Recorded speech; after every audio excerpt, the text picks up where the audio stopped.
కడప జిల్లా బదివేలు పట్టణంలోని నెల్లూరు రోడ్లో ఉన్నటువంటి రాఘవేంద్ర గౌండ్ కళ్యాణ మండపంలో ఆర్యవైశ్యుల ఆత్మీయ సమావేశ కార్యక్రమాన్ని నిర్వహించారు. ఈ కార్యక్రమానికి ముఖ్య అతిథులుగా ఏపీ టీడీపీ రాష్ట్ర వాణిజ్య విభాగ అధ్యక్షుడు డూండి రాకేష్, తెలుగుదేశం పార్టీ మాజీ ఎమ్మెల్యే విజయమ్మ, యువ నాయకుడు రితీష్ కుమార్ రెడ్డి విచ్చేసి జ్యోతి ప్రజ్వలన చేసి కార్యక్రమాన్ని చేపట్టారు. అనంతరం వారు మాట్లాడుతూ రాష్ట్రంలో ఆర్యవైశ్యుల అభివృద్ధి టీడీపీతోనే సాధ్యమన్నారు. ఈ ప్రభుత్వ హయాంలో ఆర్యవైశ్యులకు ఎక్కడా న్యాయం జరగలేదని పేర్కొన్నారు. తెలుగుదేశం పార్టీ అధికారంలోకి రాగానే 100 రోజుల్లో ప్రజా సమస్యలు పరిష్కరిస్తామన్నారు. ఆర్యవైశ్యుల అభివృద్ధి టీడీపీతోనే సాధ్యమన్నారు. ఈ కార్యక్రమంలో టీడీపీ జిల్లా వాణిజ్య విభాగ జనరల్ సెక్రటరీ కనుమల్లపూటి ప్రసాద్, సీనియర్ న్యాయవాది సివిఎస్ ప్రసాద్, టీడీపీ సీనియర్ నాయకులు నాగభూషణం, సునీల్ కుమార్ తో పాటు పలువురు ఆర్యవైశ్య ప్రముఖులు పాల్గొన్నారు. జరుగుతూ ఉంటుంది. దాని ప్రకారం మేము కూడా ఆర్యవైశ్యుల ఆత్మీయ సమావేశం పెట్టాము.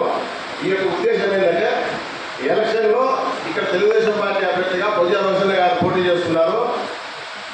వారికి ఓట్లు వేయమని చెప్పి మేమైతే మిమ్మల్ని అందరినీ అడుగుతాము. ఎందువల్ల అని మేము దాని తెలుగుదేశం పార్టీకి ఎందుకు వేయాలని చెప్పేసి మేము కొంతమంది చెప్తున్నాం, మా పెద్దలందరూ కూడా చెప్తారు. అది తర్వాత మీ వ్యక్తిగత మీ ఇష్టం, మిమ్మల్ని పావంతం చేసేది లేదు. ఈ యొక్క సభ్యులందరికీ కూడా మేము చెప్పేదంటే తెలుగుదేశం పార్టీకి ఓటు మేము కోరుకుంటాము. దాని అందరూ మీ వాళ్ళు ఏదో స్వాగతం చేస్తాం. ఇంకొకటి ఏమంటే మహాలక్ష్మ దేవంలో